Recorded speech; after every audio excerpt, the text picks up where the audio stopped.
Hello and welcome back to the Fit Soul podcast or YouTube, wherever you are consuming this content. I just want to say thank you for being here. I appreciate you coming back truly week after week. And I'm really excited today because I have a very special friend of mine on the podcast. And I'm going to introduce her in just a second, but it was really interesting. She sent me a message. We'll text back and forth. And she's the kind of friend that we don't talk all the time, but we are intentional about catching up and not letting too much time go past and lapse in between that.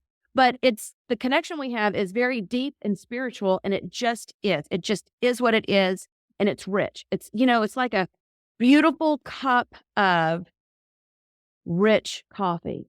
Have you ever had coffee where there's not enough coffee grinds in it? It's like kind of weak, and it's like, forget it. I don't even want that coffee. I'm telling you, I don't even want that coffee. But this friendship is rich, and it's rich in the Lord, and we're accountability partners. We'll talk about that here in a minute. But what she sent me was some encouragement, and she goes, "Hey, I just spoke in this group yesterday. Here's a link to it, and just asked me about how I was doing and how she could pray for me." So I don't always just pop up videos of people speaking, and because I've got a lot of speaker friends, it's a lot to listen to, right? But I did Paula's because I respect her that much. And I listened to it actually that very morning, and I called her. I'm like, we got to put this on the podcast. So Paula Farmer, welcome to the Fit Soul podcast. I am honored to have you here, my friend. Amy, I'm so happy to be on here. I absolutely love your energy. I love you. I love the way you describe our friendship because you're right. It's like a very, very, very good cup of coffee. Rich, It's rich not too cup of strong. coffee. It's not too, it's very rich. It's very rich. Thank you so much for having me. Well, I'm so excited to have you here and to talk about what we're going to talk about. But before we even jump into that, I want to share a little bit about how we connected and how we met. And then I want to read your bio so people can understand that y'all perk up your ears. Like Paula's the real deal. And she is the bounce back coach, but she's got wisdom and insight. So, Paula, I love our story. I really do. I love how we met. It was obscurely through we were in a coaching program together. SCA, Speaker Coaching Academy. I guess the A is for Academy. I don't know. Yeah. Accelerator.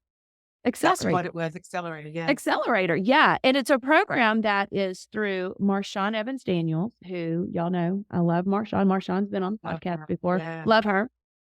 And we were both in this group with, I don't know how many were in there, a whole bunch. Hundreds. Yeah, it was hundreds. So it's not a small thing, but it was a huge commitment that was like every Friday for many Fridays. It was a big financial commitment to do that. And Paul and I were both committed to it. And I, in a Zoom, that I need an accountability partner, or I needed somebody to mesh things out. We were learning. I mean, it was fire hydrant style. We were learning so much, and I just needed someone. And Paula, somehow or another, you messaged me or text me. I don't know how. You were like, me. I'm I did a message. Yes. I'm like, wait a minute. Here I am. Let's do this. Let's do this thing. It was through that, and we became accountability partners and fast friends, and have met in person since and stayed connected. So you never know who you can meet in your life when you're open to new friendships and new possibilities. Then it might come through a chat on a Zoom. So I'm grateful for that, Paula. I'm grateful for you. Very grateful for you. Same. I feel like it was destined. I don't feel like we found each other by happenstance. We were in the same place at the same time and connected by Marshawn. I mean, that's not happenstance. That definitely was destiny. And I'm so grateful to have you in my life. Oh, well, okay.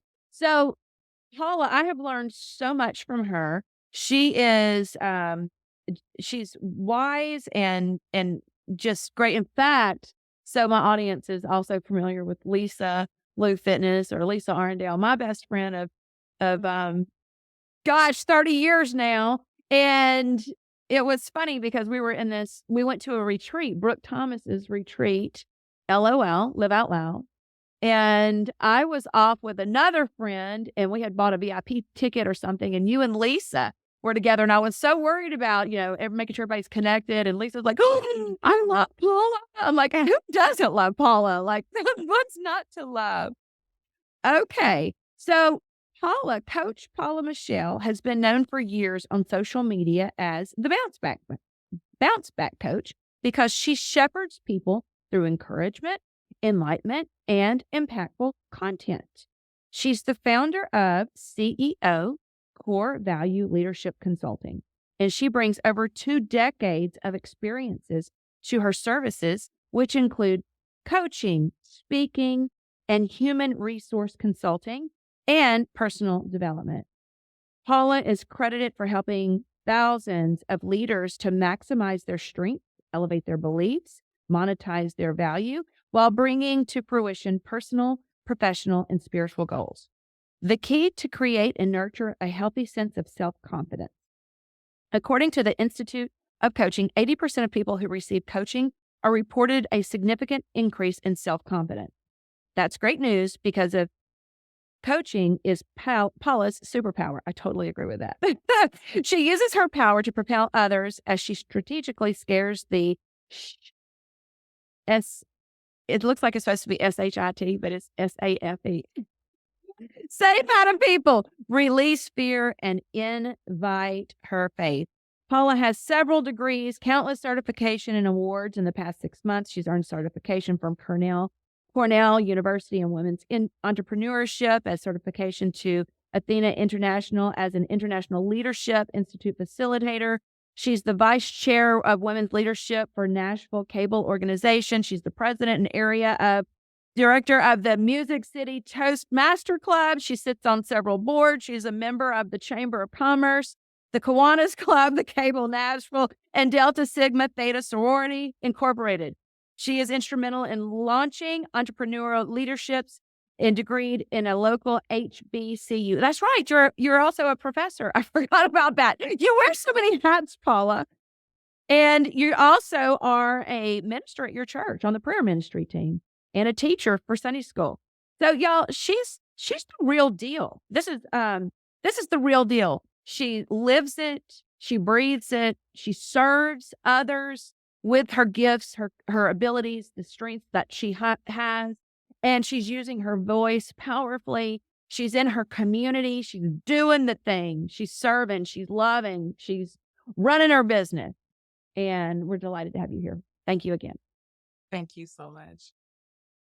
So the other day you sent me a text, and I'm so glad you did. Like, I don't know how many people you sent it to, but I am really glad you sent it to me.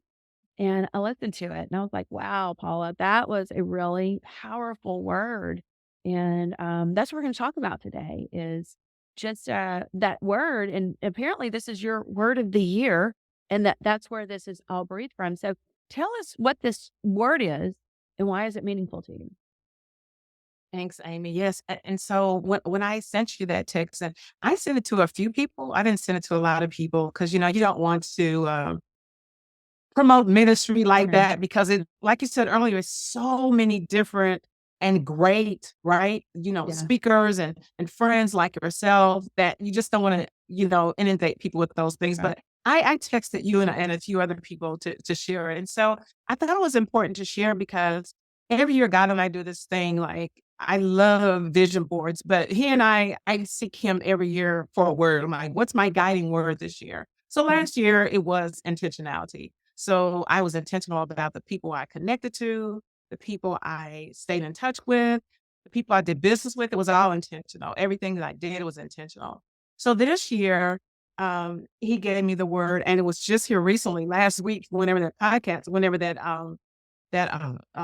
video that I sent you, he had woke me up early that morning and with this word, and the word was reconstruct.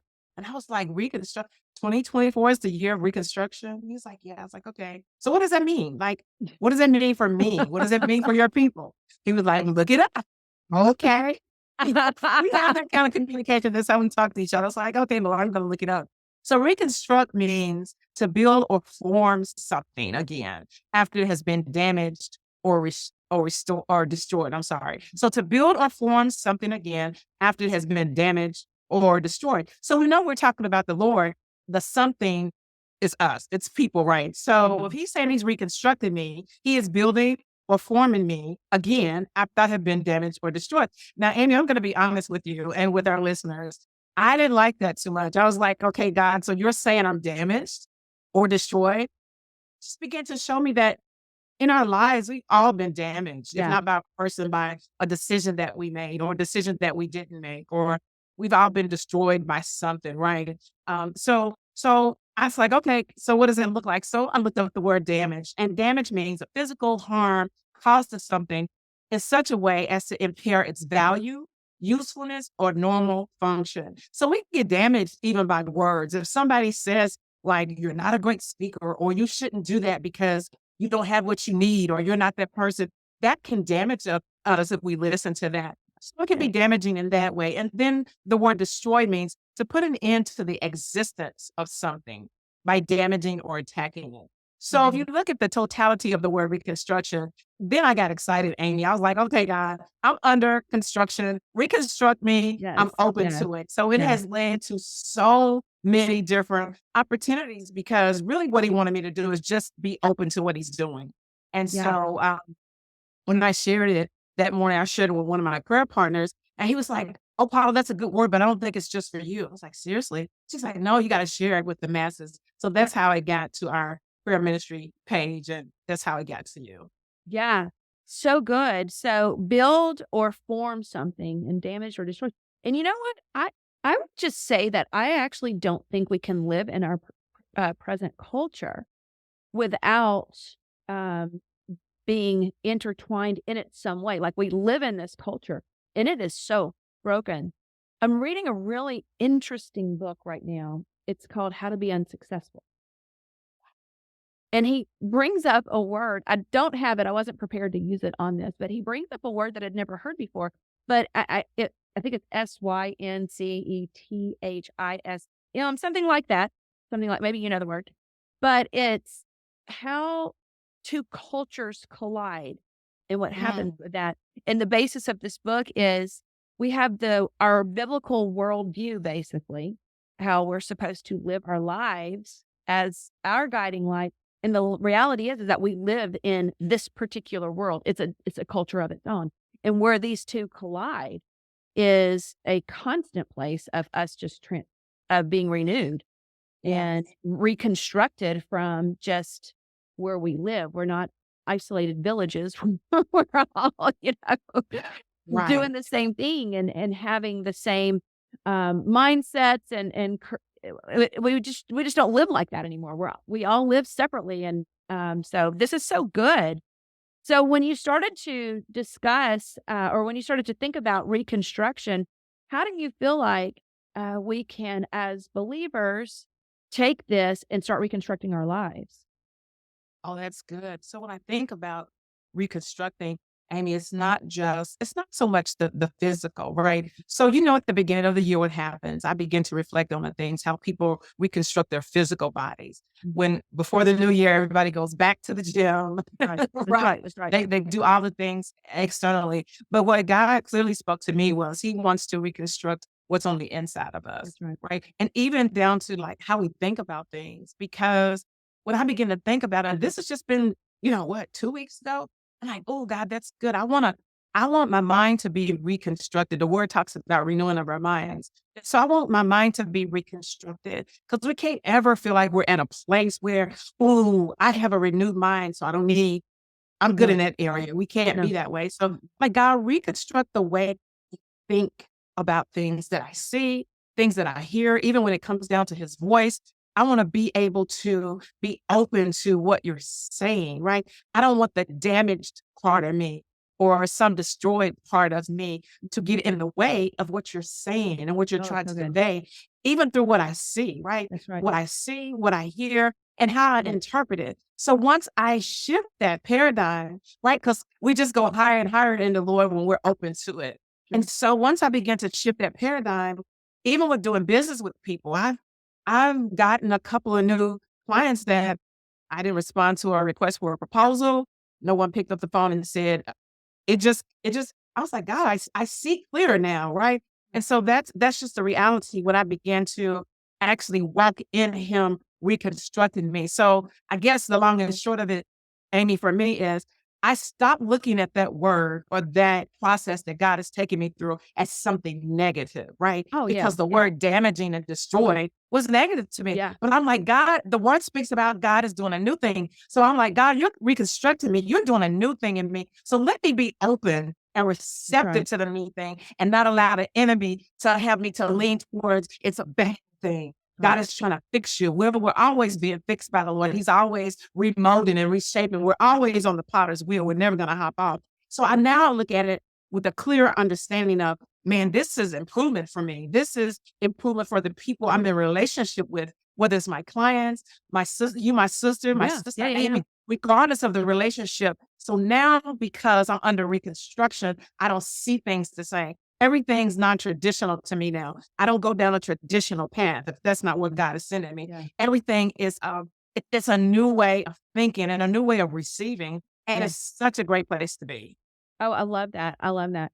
You know, you talk about reconstruction, and one of the things that I have just really learned, and it's helped me to shift my mind, and our 13-year-old friend Gabby taught me this. So like, honestly, it's that, like it's part of her legacy, but there was a time in my life, Paula, where I was going to church. I was reading the Lord. I was reading the word. I was seeking him. But because I can look back now and see it, of course, so clearly, I didn't have a proper view of how God saw me. I thought he saw me through how I saw myself. It was very broken how I viewed the Father. And in that, just kind of under the reconstruction banner, I think it's really important because for me, this was part of my transformation was when I actually realized that God actually wanted good for me.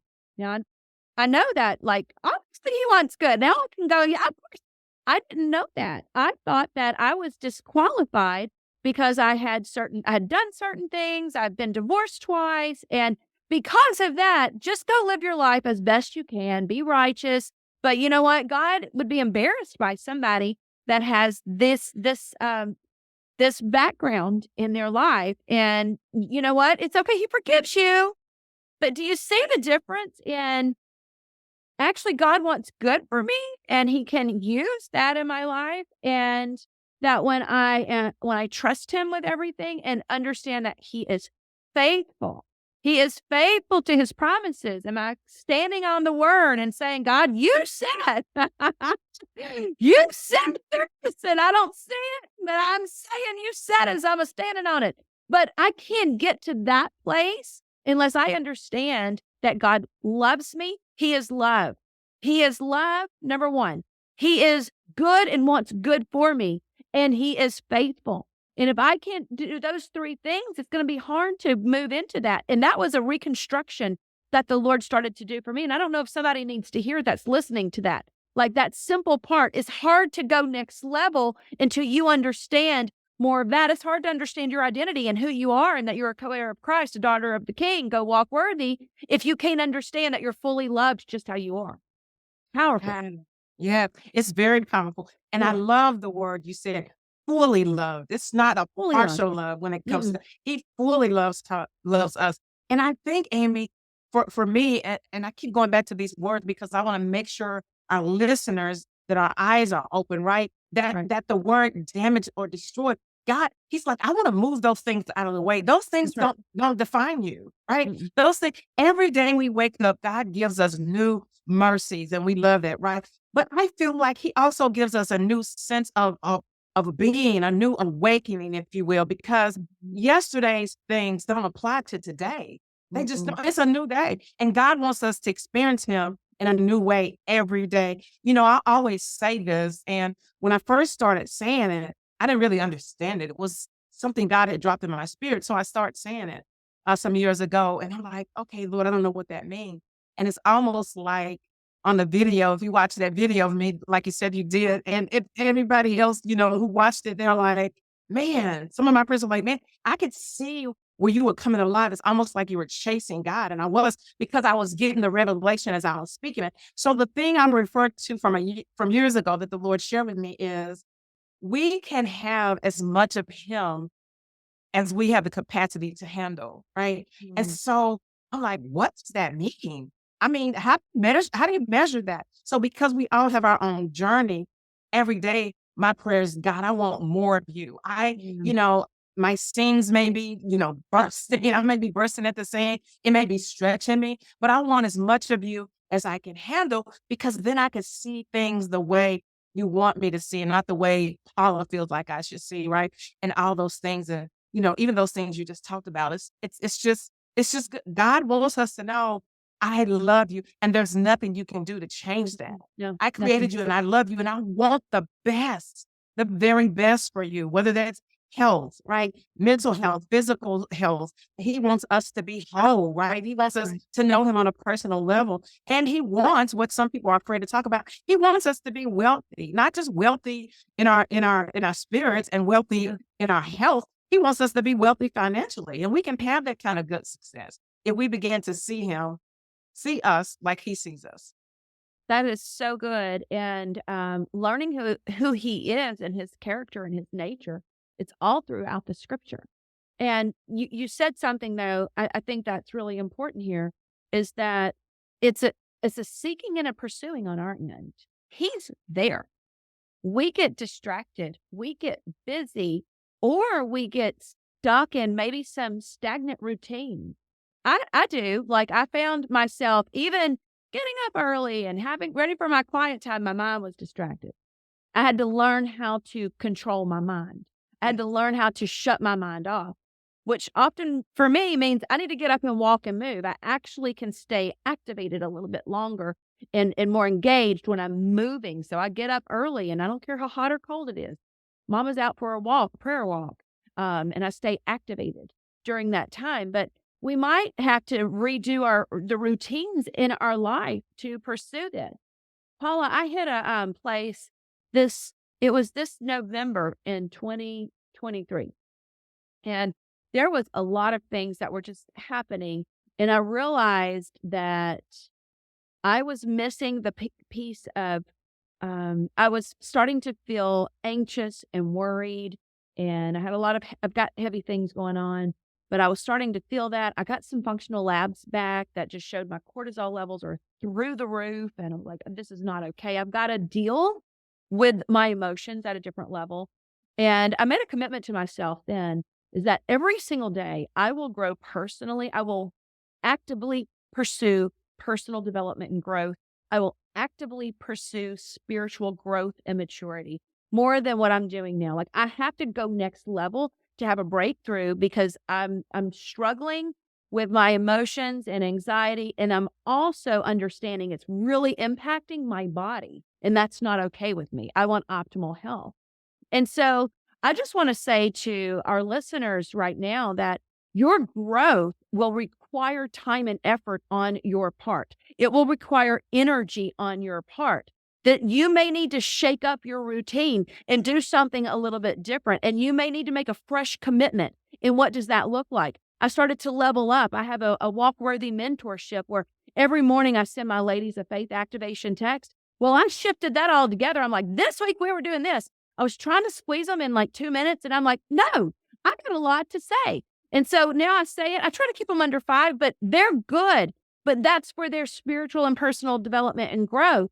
But it doesn't matter if they don't listen to it. It doesn't matter if I have all this stuff and I've got my Bible and I'm not reading the word. It doesn't matter if I'm not investing myself in coaches, and Paul and I are both coaches. And so, like, make that investment in yourself if you're really stuck and you need to get to that next level. Somebody to see the best out of you, call you higher, give you the tools that you need to go. Right, sister? Yes, absolutely. Whoops, What you that said. just came out. Absolutely. It's a process, and it doesn't happen ever by osmosis. You're right. And we have to put the work in. The word says that God will give us the desires of our heart. We have to desire to That's go right. higher, but we also have to, as you said, sister, put in the work. It takes Yeah. work. And I love what you said about doing something different.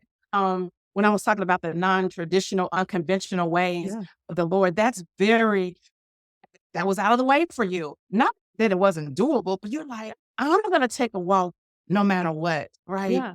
So I love that. We have to pursue those things that are maybe outside of the box. They may be not what we're accustomed to doing, but when you want to go higher, you have to do those things that would take you higher. It can't be at a stagnant No. place. No. So that self-awareness piece, if you are feeling that sense of maybe a little bit of stagnation in your spiritual life, Yeah. it's time to shake it up. It's time for a reconstruction. It's time to let the Lord go in and do his work. And, Paula, you mentioned even that you were fasting and been fasting with your church. And, when I take time of fasting or even fasting from certain things, Yes. it's that spiritual discipline, but man, some breakthroughs happen in there. Nobody ever wants to go without. Like the flesh wants what the flesh wants. Yes. Yes, But absolutely. yeah, but it helps with that breakthrough. I love how you said though that how I think, hear, and see, and to be very open minded with that. Think, hear, and see, like all of the senses and your thoughts. You can change anything in your life with your thoughts, and the scripture tells us, renew your mind and do not be conformed to this world, but be transformed by the renewing of your mind. So, Paula, I can't not ask you this because you are the bounce back coach. Like, how what would you say as far as that piece of renewing your mind and bouncing back, that resilience piece to stick through the reconstruction and not quit before God's done creating the wonderful masterpiece, like helping to optimize that? Yeah, that's a great question. Any process we go through, especially if it's a physical process, and I'm just going to use one we're all familiar with, and that's working out. So whether you're walking or you're riding your bike or you're going to the gym or you're downstairs or in a room in your house and you're lifting weights, nothing changes until your body is challenged, not hurt, not injured, but challenged. And so the more you lift weight, the stronger you get. But if you only stick with 5 pounds or 10 pounds or whatever your capacity is, if you never challenge yourself to go higher, so it's a little bit tougher, again, not damaging and it doesn't cause injury, but it just pushes you. You're like, man, I probably can't do 20 repetitions, but I can do 10 or I can do 5. It's the same way with that, with the Lord and being able to bounce back, to be resilient. You have to hang. What I found is you have to hang in there. And everybody's journey won't be the same. But personally, when it comes to different things, when it comes to being resilient, when it comes to bouncing back and saying, I can do this. And that's why I'm like, I can do this. It's just like with fasting. I'm never wanting to eat something or watch something on TV or whatever it is I'm fasting from until I start fasting. So immediately that voice in my head is like, man, you can't have this for another 10 days or another 2 weeks or whatever the number is. But you have to say, you know what? I have a strong mind. I can do this. And what I tell myself a lot, Amy, is I have done harder things. And regardless of who we are, we all have done harder things and we can do harder things. That's right. So it's a mindset. We can't allow ourselves to give ourselves a pass. Like, oh Right. no, Paula, it's okay. You're doing a good job. Try it again tomorrow. That's not the language I use for myself. And I don't beat myself up. But what I do tell myself is, Paula, you've done a great job. You're right. Cut yourself some slack. But this is the slack I cut myself. Just do a little bit right now. I'm gonna go back to the weights. So if you can't lift the 50 pound or the 25 pound, Paula, can you do 15? And just try. And so if I tell myself I can't and I haven't tried, then it's not true, right? And I just try. I'm like, oh, I can do this. I can do Right. this. So whatever it is that I'm faced with, that I'm challenged with, and even when I'm coaching my clients, I'm like, how far do you want to go? That's going to determine how far you will go. Because if you think you cannot, and you haven't even tried, then you pretty much have given up on yourself. And then I jump right in there as that coach. I'm like, no, you can do all things through Christ. How do I know? Because you've done harder things already. right. When you were telling me about XYZ in our last session, this is me talking to one of my clients. Yeah. You were just telling me how you overcame that. So I know you can do harder things. But here's the question. Do you want to? I think that was a question the Lord asked somebody in the Bible. What you think about? What you think about it, Amy? Did he ask somebody that? Do you want to be made whole? Do you want to do better? Do you want to receive more from me? So that's the question we have to ask ourselves. And it's possible. That's right. That's right. That's so good. Oh, that's so good. And yes, you have done hard things. And to remember that, and to rely on your strength and to make the decision that you want to. The thing that has been with Walk Worthy, it's and again, after my friend Gabby, just a lot of soul searching, but it's pursuing excellence. That's what we're called to do. That's what she did as a 13-year-old child. She pursued excellence in all things with her mind, never ever complained, and always had a positive, joyful attitude. And so pursue that excellence in your life. When you go through a reconstruction process and allowing the Lord to do that, I don't know if you've ever done a reconstruction in your home, living there. Okay, Paula's shaking her head. Yeah. I have too. We did one. We started it in fall of 2019 at a place in Florida. And fall of 2019, those reconstruction projects, they take we have to travel back and forth to take care of it. Well, COVID hit 2020, and we're still having to take care of it. They could still do the reconstruction on it, but we had to live there. Like, we had to stay in there because all hotels were shut, nothing was open. And so the kitchen was an absolute disaster. They made this one little bed for us upstairs. And I had Annabelle still at the time, my little geriatric dog, and I couldn't leave her anywhere. She just was really ill. Long and short, I had to carry her up the stairs, and we had one bed. I had to bring clean sheets for us and taking a shower. I can't remember how we did or didn't do it. I don't know. That's kind of gross. But that's where that reconstruction process was. To sit outside and eat. Hopefully it wasn't too cold, because we found one little spot outside because all of the furniture was out on the porch. Here's the thing. It's going to be uncomfortable when you go through this and allow the Lord to reconstruct you. It is not going to feel good. You're going to want to revert back to your old ways, because that's your human nature and your behaviors that you know. So what I want to encourage you, and what Paul is encouraging you, is that dig deep, dig deeper. It's inside of you. Be resilient, be strong, because here's the thing. This is what we're called to do.